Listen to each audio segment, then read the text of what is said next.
bienvenue parmi les Digital Doers, votre podcast source d'inspiration pour les acteurs de l'innovation. Ce programme est coproduit avec Comexposium pour les événements incontournables que sont le One-to-One Retail e-commerce de Monaco et le One-to-One Digital Marketing de Biarritz. Je suis Cyril Duplessis, acteur du changement dans le digital depuis plus de 20 ans. Je donne ici la parole aux personnalités des différents écosystèmes digitaux en France. Qu'ils soient prestataires, annonceurs, marques, retailers ou pure players, ils sont des acteurs engagés dans leur business et l'innovation fait partie de leur quotidien. Source intarissable d'inspiration, je vous propose une conversation dynamique et sincère pour vous donner accès à leur retour d'expérience, leur vision et leur analyse sur les tendances et les perspectives marché. Vous êtes de plus en plus nombreux à écouter les Digital Doers et je veux vous en remercier. N'oubliez pas de vous abonner sur la plateforme d'écoute de votre choix et de voter 5 étoiles sur Apple Podcast. N'hésitez pas à laisser un petit commentaire sympa, ça fait toujours plaisir. Alors bonne écoute à vous, toujours sans coupure.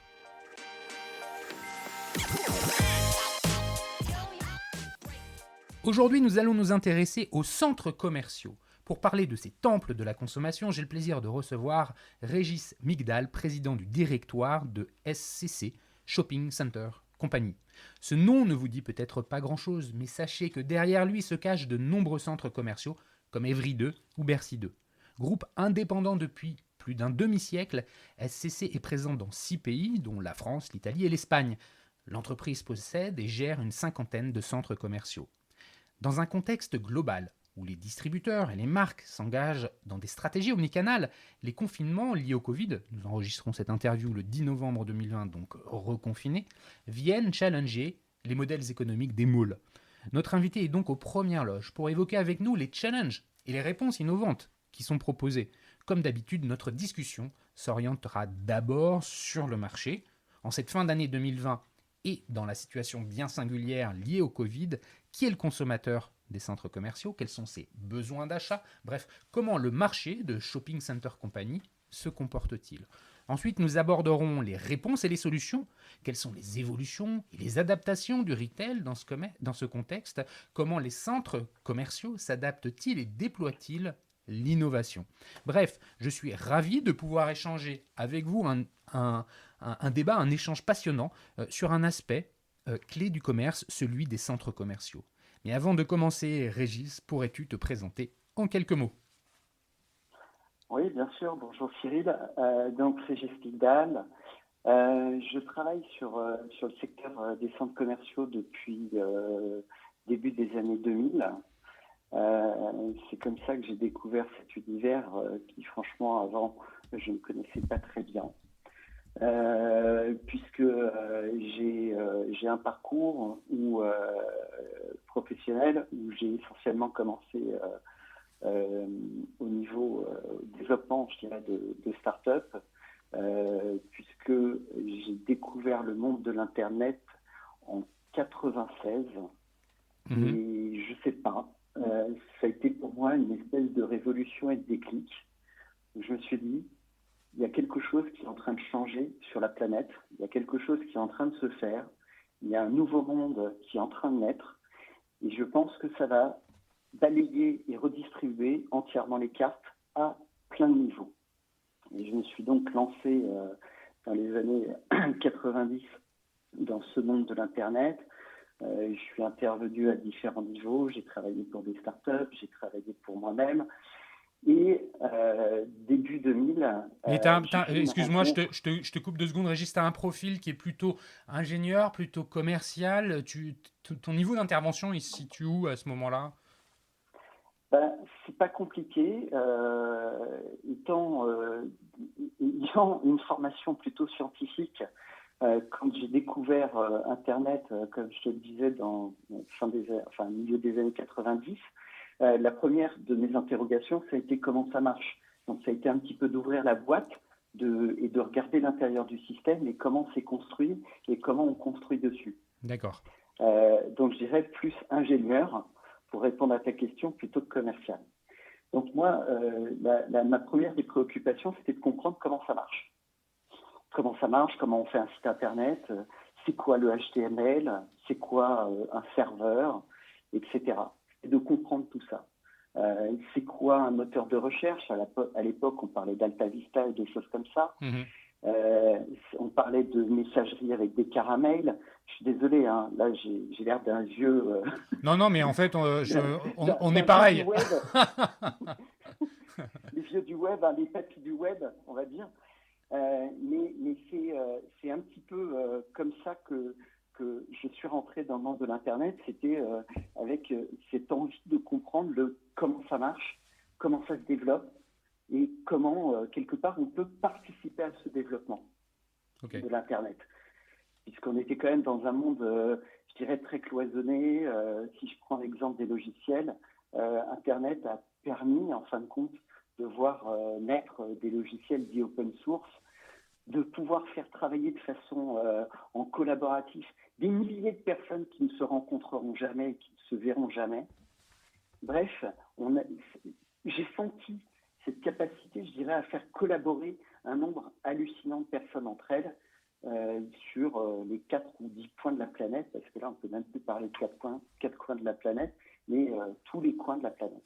Donc ça, c'est ta première approche professionnelle. Ça m'a fasciné. Ok. Ça m'a fasciné, tout de suite. Ensuite, tu bouges vers des sujets qui se rapprochent du secteur des centres commerciaux. Comment ça se passe après? Eh bien, donc, c'est ce que je te disais, c'est début des années 2000. Je suis approché à l'époque par une foncière qui n'était pas très grande encore, hein, qui à l'époque s'appelait Unibail. Et là, je fais la rencontre d'un directeur général qui me recrute. Mais je dirais, l'histoire est à l'échelle et le reflet quelque part de l'entretien de recrutement que j'ai eu avec cette personne, où mon entretien avait commencé à l'époque, je crois, à 17h30. À 18h30, l'entretien, on va dire même avant, classique était terminé et on a refait le monde ensemble sur ce que pourrait être le monde de demain, que ce soit des centres, de l'Internet avec les centres, jusqu'à 22h30, 23h. Ah oui. C'est assez surprenant comme entretien d'embauche, on va dire, surtout avec le directeur général de l'époque, mais ça s'est passé comme ça. Et ce que je veux dire par là, c'est que ce qui nous animait à ce moment-là, et qui nous anime en tous les cas, moi toujours, c'est cette passion, cette envie. Et cette envie qui va bien au-delà de l'aspect digital, c'est la nouvelle, en fin de compte, communication qu'on arrive à établir entre les hommes. C'est ce nouveau lien, cette nouvelle façon de collaborer autour de différents sujets. Et là, tu sais, c'est ce que je disais souvent à l'époque. Je disais, en fin de compte, Internet, la base de l'Internet, c'est l'hyperlien, c'est la capacité à relier deux contenus qui sont sur Internet, qui à la base ne sont pas faits pour être connectés, et que j'arrive à relier simplement par un hyperlien. Et je suis capable de passer de page en page comme ça, et de lire, et de me documenter, et d'apprendre, parce qu'il y a des humains derrière qui, à un moment donné, ont l'intelligence de créer un renvoi vers un autre article ou vers un autre contenu. Ça, c'était la base de l'Internet, c'était vraiment nouveau. À l'époque, il fallait aller dans une bibliothèque pour lire des choses pareilles. Et ça prenait des semaines. Et là, pendant longtemps, en fait, chez Unibail, enfin, parce que là, je suis sur ton LinkedIn, je vois que tu y es resté presque 15 ans.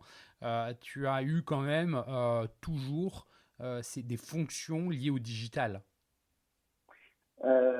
Toujours de près ou de loin. Ouais. Toujours. En fait, je vais t'expliquer comment les choses ont évolué. Donc, il y avait, tu vois, ce que je te disais, cette notion de lien. Ensuite, tu as toujours dans cette relation humaine, parce que c'est ça qui m'anime hein, quand même au cœur de tout ça, tu avais les fameux arrobas, le @ qui permettait d'un seul coup d'écrire d'une personne à une personne, d'une personne à plusieurs personnes qui pouvaient se répondre, etc. Et dans l'évolution de tout ça est arrivé le hashtag, où là, on est capable non plus de réunir des personnes, mais on est capable de réunir des personnes autour de sujets. Et pour moi, c'est un peu, quelque part, le triptyque aujourd'hui de l'Internet. C'est le lien hypertexte qui relie les contenus, c'est l'arrobase qui permet aux personnes d'échanger en one-to-one ou one-to-many, et le hashtag qui permet de regrouper littéralement des millions de conversations avec des millions de personnes autour d'un même sujet. Ouais, l'idée, ouais, c'est intéressant de le voir comme ça. C'est vrai que la question, enfin, ce point-là, ne m'avait jamais été présenté comme ça. Je trouve ça très intéressant, cette analyse. Je me permets d'accélérer un petit peu pour qu'on arrive sur Bien sûr, le bien sûr, sujet. parce qu'on est loin des centres. Ouais, on est loin des centres, je reviens dessus. Il y a cinq. Non, on n'est pas loin des centres. On n'est pas loin des centres. Parce Non, que mais les centres, c'est le hashtag. Oui, il y a 6 ans, tu rejoins SCC, donc Shopping Center Company. Je comprends que tu rentres pour piloter les aspects digitaux de l'entreprise. Aujourd'hui, tu en es le président du directoire. Comment l'évolution s'est-elle faite? L'évolution, en fait, s'est faite de façon très naturelle. Si on revient à la base même du mot et de la notion de digital, c'est un peu un raccourci pour dire, au fait, mon métier, je le faisais comme ça au XXe siècle, comment je le fais au XXIe siècle. Tu vois? Donc c'est ça, en fait, le digital. Le digital, c'est pas de coder toute la journée ou des choses comme ça. C'est plus une problématique globale qui consiste à dire, OK, hier on faisait comme ça, sans ces outils, sans cette nouvelle organisation, sans cette nouvelle capacité aux gens à interférer ou à interopérer ensemble. Ça modifie énormément de choses dans la création de valeur, dans la chaîne de valeur, dans le fonctionnement global d'une entreprise et de ses partenaires et de son écosystème. Si j'intègre le digital, mon business, ça devient quoi? Ouais, ça c'est la question à laquelle tu dois répondre, ou tu devais répondre. Oui, et ça c'est une question de direction générale. Bien sûr. Finalement, au XXIe siècle. C'est plus une question de geek ou de je ne sais quoi. C'est une vraie question de direction générale. Et c'est comme ça que petit à petit, je dirais de Chief Digital Officer, eh bien, progressivement, oui, on devient président d'une société. Bon, ben, merci pour ces éléments d'explication. Avant qu'on enregistre, je t'avais lu un peu l'introduction que j'ai rédigée. Tu me dis, voilà, c'est ta vision de ce qu'est quelque part SCC ou du moins les centres commerciaux. Qu'est-ce que tu voudrais apporter comme correction? Comment toi, avant qu'on ne parle du marché, tu définirais rapidement J'aimerais revenir quelque part à la définition même du centre commercial, où je pense même que le terme qui a été retenu à l'époque, qui définit ce lieu, centre commercial, est peut-être très mal choisi. Et du coup, les mots ayant leur importance induisent les gens en erreur. Avant toute chose, un centre commercial, c'est une unité de lieu ou de temps dans laquelle les gens peuvent se retrouver pour y faire un certain nombre d'activités. D'accord? La simplification du modèle dans les années 80 a fait que tout s'est orienté vers le commerce comme point de ralliement. D'accord? Ouais. Mais en fait, ce lieu, qui est un lieu de destination, qui sont des lieux où énormément de gens se rendent. C'est impressionnant, le nombre de visiteurs que tu peux avoir sur ce type de lieu. Ce type de lieu, avant toute chose, c'est vraiment, en fin de compte, des gens qui se retrouvent. Ok. Donc en fait, ce que tu es en train de dire, c'est qu'un centre commercial, si je comprends bien ce que tu es en train de dire, c'est que ce n'est pas seulement un lieu pour aller faire ses achats, c'est un lieu d'expérience où finalement on se rencontre. Exactement. Okay. C'est là où on voit, c'est là où on observe les autres, comment ils vivent, comment ils mangent, comment ils marchent, comment ils s'habillent. C'est un lieu où les gens s'observent aussi, où les gens se rencontrent aussi. Où les gens peuvent se comparer et avoir la sensation d'être pareils ou différents. C'est un lieu de rencontre. C'est un lieu où les gens, en fin de compte, aiment être présents. C'est un Et concentré. il y a très peu de lieux aujourd'hui sur la planète qui proposent ça. Tu vois? Il y en a Ouais. très très peu. Ouais. C'est très rare en fin de compte ces lieux où on peut tous se retrouver comme ça.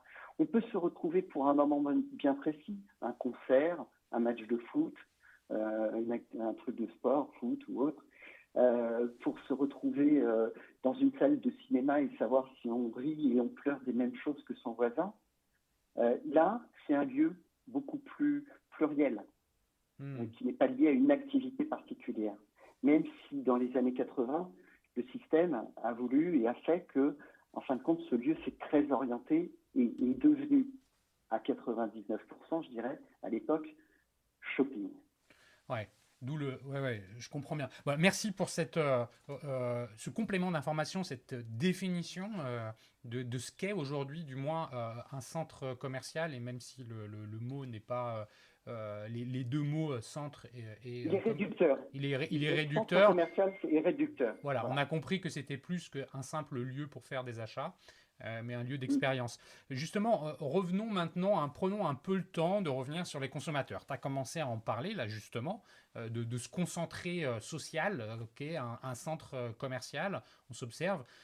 Revenons sur le marché, le consommateur, parce que finalement, si les centres commerciaux existent, c'est pas bien parce qu'il y a des clients. Les consommateurs évolue avec le temps de façon générale et on voit des habitudes de consommation ou des tendances qui se sont vues accélérer avec le premier confinement, peut-être qui vont se confirmer avec le second. Bon, bref, ce que j'aimerais, c'est entendre parler justement de ces consommateurs, de ces clients. Qui sont-ils? Comment évoluent-ils? D'accord. Alors, déjà à mon niveau, moi je ne parle pas de consommateur, je suis désolé. Le terme que l'on emploie dans mon métier, que je fais, parce que je ne suis pas enseigne, je ne suis pas retailer, d'accord? Donc le premier terme, déjà, c'est pour ça que je dis les mots ont leur sens et leur importance. Pour moi, c'est un visiteur. C'est quelqu'un qui nous rend visite. Ok. D'accord? Donc, je ne parle pas de consommateur. Moi, les questions que je me pose avant toute chose, c'est qu'est-ce que je dois faire, qu'est-ce que je dois créer pour que la personne ait envie de me rendre visite. Ok. Donc, Ça, ton visiteur c'est la aujourd'hui, base. ton visiteur ou tes visiteurs, parce qu'il doit y avoir différentes typologies de visiteurs, euh, Mhm. quels sont leurs besoins? Comment vous percevez ça? Comment finalement, oui, vous analysez ces besoins, ces tendances, ces évolutions qui sont certainement en cours? Alors, déjà, un visiteur est pluriel à lui tout seul. Donc, la réponse n'est pas aussi simple que ça, malheureusement. Je ne vais pas être capable de dire, voilà, il y a 10 profils types, tac, tac, tac. Non, bien sûr. Non, mais c'est pas aussi simple que ça. Parce que déjà, un visiteur lui-même, il est pluriel. Un visiteur qui se rend sur ce type de lieu entre midi et 2 pendant sa pause déjeuner, ce n'est pas le même visiteur qui vient avec sa famille le samedi matin. Et c'est pas non plus le même visiteur qui viendra, pourquoi pas, dans une salle de cinéma tel soir à telle heure. Là, je t'ai pris juste 3 exemples classiques de la vie quotidienne, on va dire avant Covid, hein, mais qui déjà te montrent que le même visiteur, suivant l'heure, suivant le jour, suivant même la météo, il peut être très différent. Et ses attentes très différentes. Et ce qu'il va y rechercher, différent. Ok, donc Tu vois? il y a une multiplicité des profils, et puis Oui, le même visiteur va avoir des comportements différents en fonction du moment, c'est-à-dire exact, exact. en fonction Et donc, si tu suis donc ce, ce raisonnement, donc il y a effectivement d'un côté des visiteurs et de l'autre côté, il y a des on va dire, des moments de vie que l'on peut procurer et offrir à ce visiteur. Ok. Et c'est plutôt comme ça que l'on travaille, plutôt qu'en profil, entre guillemets, visiteur. D'accord. Comment vous adressez, enfin, oui, comment vous, avant de parler de la façon dont vous l'adressez, euh, je reviens sur un sujet qui est plus conjoncturel, hein, qui est celui du confinement 1, du confinement 2, et puis aujourd'hui euh, la période dans laquelle on se trouve de fin d'année avec, on sait que c'est, j'imagine pour vous, une haute saison, voire une très haute saison habituellement, la fin de l'année. Comment les visiteurs peuvent pas se rendre dans vos centres? C'est quoi Ben, c'est justement ça toute la problématique. Nous sommes des lieux physiques, d'expériences physiques, avec des moments de vie dans le physique. D'accord? Ouais, Confinement signifie physique interdit. exactement. L'équation, elle est là. Hein. Si je raisonne en termes de paramètres et d'équation, l'équation, elle est là. Et toute la problématique, justement, c'est de se dire comment utiliser le digital à bon escient pour que ce lien physique devienne digital, mais que ce lien, quelque part, reste un lien humain. Ouais, parce qu'en fait, ce que tu es en train de dire, c'est que quand tu vas dans et moi, en tant que consommateur, quelque part, je partage ce point de vue. Je vais dans un centre commercial, j'y vais pour l'expérience, et puis pour voir, Pour chercher, pour découvrir, pour être surpris. Oui. Oui, c'est ça. En fait, je peux y aller avec l'idée. Prenons un exemple. J'ai besoin d'une paire de chaussures. Il y a plusieurs vendeurs de paires de chaussures. Et j'y vais. Et puis, bah, je ne sais pas où je vais aller. Puis, je vais déambuler. Et puis, essayer une paire à droite, à gauche. Et puis, repartir avec la paire de chaussures que j'aurais trouvée dans le troisième magasin, par exemple. Ça, Tout à fait. cette expérience, je pense que le mot est juste. Elle est impossible a priori, et on va venir sur justement comment vous faites, à reproduire de façon digitale. Ben, justement, tu sais, il y a eu beaucoup de débats. Faut-il mettre en place des marketplaces, des sites de e-commerce, patati, patata, tout ça autour de ce type de sujet. Je ne dis pas que ce n'est pas une solution, mais pour moi, un site internet est avant tout un outil qu'une solution. D'accord? Ouais. Et il faut pas mélanger les outils et les solutions. Ah, attention. Et pour moi, un site internet est un outil. Moi, ce que je cherche, justement, pour recréer ce lien, c'est une solution. Comment je recrée du lien entre ce visiteur et ce commerçant, par exemple. D'accord? Sachant que, en plus, il faut le savoir, hein, c'est extrêmement important.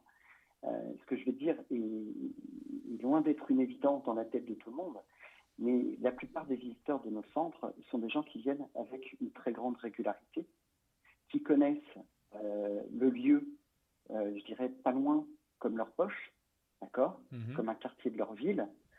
Et quand je dis ça, c'est qu'ils connaissent aussi très bien les enseignes, voire les commerçants, voire les vendeurs. D'accord. Et donc, toute ma problématique, c'est de dire, mais comment on fait pour garder ce lien quand on est enfermé chez soi? Bien sûr, on peut sortir un site de e-commerce, faire des choses comme ça, sauf que là, je viens juste de leur donner un automate. Oui, la relation n'est pas la même. Il n'y a pas de relation. Exactement. Voilà. Non, c'est un automate. C'est assimilable au distributeur de bonbons dans une allée. Je mets une pièce, j'appuie sur un bouton, j'ai le bonbon que je voulais. Ouais, donc ta problématique, c'est de recréer quelque chose qui existe en physique, la relation avec les individus. Tout à fait. Le lien social, quelque part. Oui, le lien social. Comment tu fais ça en ligne? Je te pose la question, je connais les débuts de la réponse, mais j'ai envie de te laisser la dire. Eh bien, l'expérience là qu'on a lancée depuis une semaine, c'est, on va dire, les rencontres shopping, où le visiteur se connecte sur le site internet de son centre, prend rendez-vous avec une enseigne et rentre en visioconférence avec le vendeur et peut s'exprimer librement, on va dire, quasiment comme s'il était dans le magasin et comme s'il avait une relation normale, humaine, avec un vendeur. Oui, alors attends, parce que Réponse, etc. Pour bien comprendre, et je vais te relaisser la parole pour détailler tout ça, ça veut dire que les magasins qui sont dans vos centres commerciaux restent ouverts, du moins un certain nombre d'entre eux, ne reçoivent pas de public en physique dans le magasin, mais il y a du personnel à l'intérieur.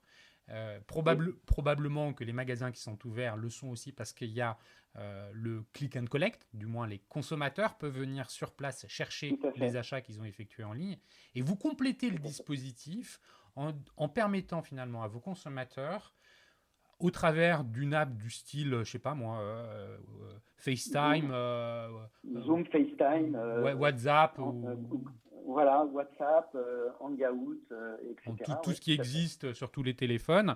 On prend rendez-vous avec le commerçant et pendant on a un slot de temps, j'imagine, qui doit être un peu chronométré.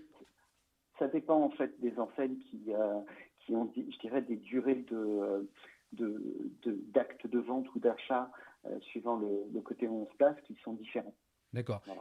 Et donc, le vendeur, avec son device, probablement le téléphone, se déplace à l'intérieur du point de vente. Je reste sur mon exemple de tout à l'heure. Si c'est un magasin qui vend des chaussures, il a différents rayons. Le consommateur qui a pris rendez-vous avec lui, il dit bah voilà, moi je suis intéressé par une paire de sneakers. Il se dirige vers le rayon des sneakers et il dit bah voilà ce qu'il y a, et donc le vendeur répond en direct aux questions du consommateur. Il dit tiens, celle-ci à droite qui est en bleu m'intéresse. Il lui montre, est-ce que vous avez la taille en 44? Oui, très bien. Et après, qu'est-ce qui se passe? Ils finissent leur transaction. Après, le sujet là, en plus, qui est important, c'est que chaque commerçant a une organisation différente. D'accord. Certains décident de e-commerce, d'autres non, mais sont capables de faire de la VAD, de la vente à distance. Donc, chaque commerçant a une organisation qui lui est propre. C'est pour ça que nous n'avons pas voulu, je dirais, rentrer dans ces considérations-là. Donc, le commerçant donne son protocole d'achat qui lui est propre au consommateur.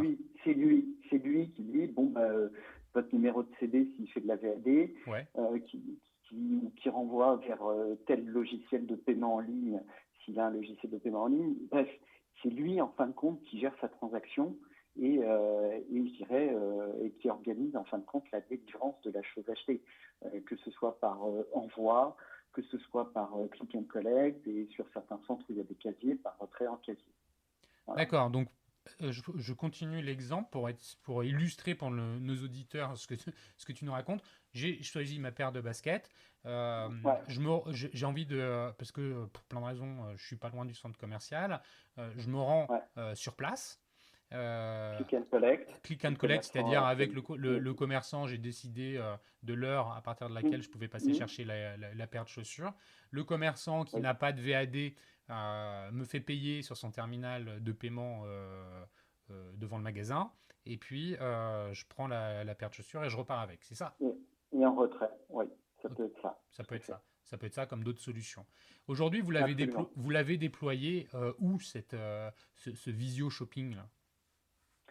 Alors, aujourd'hui, on a plus d'une dizaine de centres qui sont partenaires de l'opération. Oui. En France, on en a 2 en Belgique et on est en train de travailler cette semaine sur le déploiement de quelques centres en Espagne. Comment les commerçants, parce que dans un centre commercial, il y a différentes typologies de commerce. Il y a les grandes chaînes de distribution qu'on connaît tous, et puis il y a beaucoup d'indépendants. Et puis, même dans les chaînes, finalement, dans les chaînes, il y a les magasins propres et puis les franchisés. Donc, il y a vraiment une diversité très large de cas. Comment la proposition qui est la vôtre de Visio Shopping a-t-elle été reçue par vos clients, en quelque sorte, en fait? Oui, par mes clients, tout à fait. Très bien, très positive. Très positive. On a eu un retour extrêmement positif. Bien naturellement, des indépendants, des franchisés, mais même des grandes chaînes. D'accord. Je ne vais pas citer de nom, mais de très grandes chaînes participent à l'opération. Alors, j'ai une Des question enseignes nationales. par rapport parce que quand on est un indépendant et qu'on a entre guillemets, sa petite surface de vente où on est seul ou avec un vendeur ou deux, on voit bien comment on Mm, peut organiser la chose. Quand on est une grande chaîne mm, de vêtements, par exemple, avec des surfaces de vente qui sont énormes, hein, enfin, qui peuvent mhm, être très grandes, plusieurs milliers de mètres mhm. carrés, parfois sur des différents étages. Comment ces gens-là monopolisent leurs ressources de leurs vendeurs pour faire ça? C'est pour ça qu'on a mis en place la solution de rendez-vous et pas de live streaming permanent. Mhm. Ça permet, je dirais, aux enseignes, d'une part, de définir avec précision combien de plages horaires elles veulent allouer à ce service, D'accord. d'accord? Et derrière, puisque on ne peut pas booker, je dirais, n'importe comment ces plages horaires, d'avoir en fin de compte un planning quelque part de charge qui est capable de leur dire, bah, tel jour, tu as 4 rendez-vous, tel jour, tu en as 10, tel jour, tu n'en as pas. Ok. Et donc d'organiser, je dirais, sa charge de travail avec ses collaborateurs. D'accord. Donc il peut y avoir plusieurs personnes sur un même point de vente qui peuvent prendre les différents slots. Tout à fait. Et comme il y a parfois, sur certaines parties de la journée, il n'y a personne puisqu'il n'y a pas de rendez-vous. Ok. J'imagine que vous allez, si ça fonctionne sur les premiers centres, vouloir le déployer plus largement, non? Oui, ça de toute façon, je dirais tous les centres que l'on gère sont potentiellement déployables, hein. Hmm. On peut déployer ça sur quasiment tous les centres que l'on gère. Et alors, Après, il faut surtout quand on est sur ce type de nouveaux services qui se lancent, moi je retiens principalement les centres qui présentent tout de suite une appétence et une envie de participer à l'opération. hmm. Et alors, Après, ce que j'appelle, on va dire, ce qu'on dans notre jargon, Cyril, que tu connais bien, les early adopteurs d'abord. d'accord. D'accord. Ouais, ça me paraît tout à fait compréhensible de procéder comme ça. Les premiers retours des consommateurs, vous les avez déjà ou c'est un peu tôt encore? C'est encore un peu frais. On risquerait de faire des généralités sur très peu d'exemples. Donc, ça, c'est une question à laquelle je me ferai un plaisir de te répondre, si tu veux, d'ici une semaine ou deux. Très bien. Est-ce que les points de vente, les commerçants jouent, parce que là tu prends la parole là, sur le podcast, mais tu l'as pris dans beaucoup de médias pour expliquer cette initiative. Les commerçants eux-mêmes, j'imagine qu'ils peuvent avoir une base de données de consommateurs. Ils jouent le jeu en disant voilà ce qui a été mis en Oui, place. oui, oui, Oui, oui, ils font oui, partie du oui, dispositif. oui, oui. D'une part, ils peuvent le faire allègrement puisque je ne suis pas intermédiaire entre eux et leurs clients. Ouais. Il y a souvent cette espèce d'angoisse entre le commerçant, le bailleur, le centre commercial, le lieu, le bailleur, hein, et le client. Je n'interviens pas. Je ne connais pas l'adresse mail de leur client. Je ne rentre pas là-dedans. C'est votre business. Moi, mon business, c'est pas celui-là. Hmm. Donc, surtout, il n'y a pas aucune forme d'ingérence en fin de compte Hmm. dans la relation entre l'enseigne et son client. Ouais, Et merci. ça, je tenais précisément à ce que ce soit respecté. Ouais, je comprends. Et d'ailleurs, j'imagine que le service est gratuit pour les commerçants. Absolument, Hmm, absolument. d'accord. Tous les... Est-ce que, et une fois encore, c'est peut-être un peu tôt, mais est-ce que tu imagines que sous une forme ou une autre, finalement, ce service puisse s'inscrire dans la durée, c'est-à-dire être finalement une des offres que vous offrez à vos clients? Le service est déployé sur une partie de nos centres.